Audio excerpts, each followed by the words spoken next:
Charlie talks about his view on teaching finance.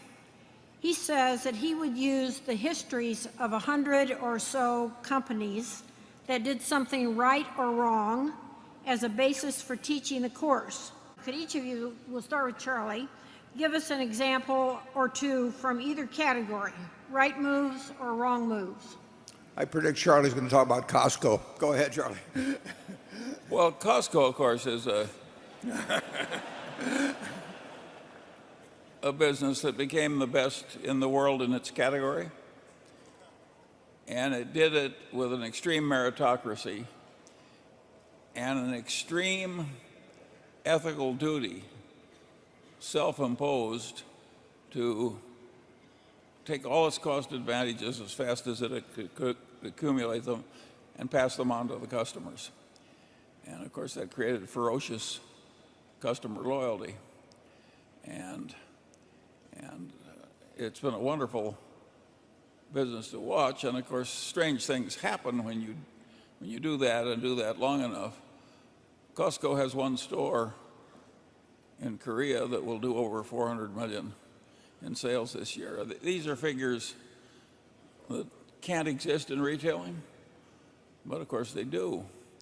And so that's an example of somebody having the right managerial system, the right personnel selection system, the right ethics, the right diligence, and et cetera, et cetera. That is quite rare. And if once or twice in a lifetime you're associated with such a business, you're a very lucky person. And the more normal business is a business like, say, General Motors, which became the most successful business of its kind in the world and wiped out its common shareholders, last year?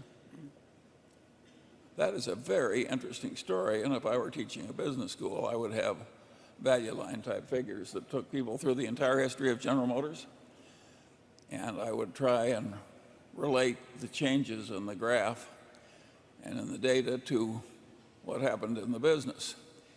And to some extent,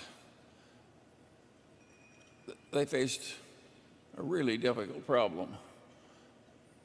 Heavily unionized business combined with great success and very tough competitors who came up from Asia and elsewhere, and to some extent from Europe. And that is a real problem, which of course, to prevent wealth from killing you, your success turning into a disadvantage, is a big problem in business. And so there are all these wonderful lessons in those graphs. And I don't know why people don't do it. The graphs don't even exist that I would use to teach. I can't imagine anybody being dumb enough not to have the kind of graphs I yearn for. But so far as I know, there's no business in the school in the country that's yearning for these graphs. Partly the reason they don't want it is that if you taught a history of business this way, you'd be trampling on the territories of all the little professors and subdisciplines. You'd be stealing some of their best cases. And the bureaucracies, even academic bureaucracies, people protect their own turf.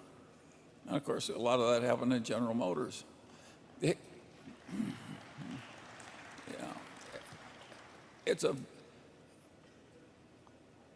I really think the world, that's the way it should be taught. Harvard Business School once taught it much that way, and they stopped. And I'd like to make a case study as to why they stopped. I think I can successfully guess. It's that a course in history of business trampled on the territory of barons of other disciplines, like the baron of marketing, the baron of finance, the baron of whatever. And listen, IBM is an interesting case. I mean, there's just one after another that are utterly fascinating. And I don't think they're properly taught at all because nobody wants to do the full sweep. Charlie and I were on a plane recently that was hijacked. With what? It was hijacked. I'm telling about our experience on that hijacked plane when the hijackers picked us out as the two dirty capitalists that they really had to execute.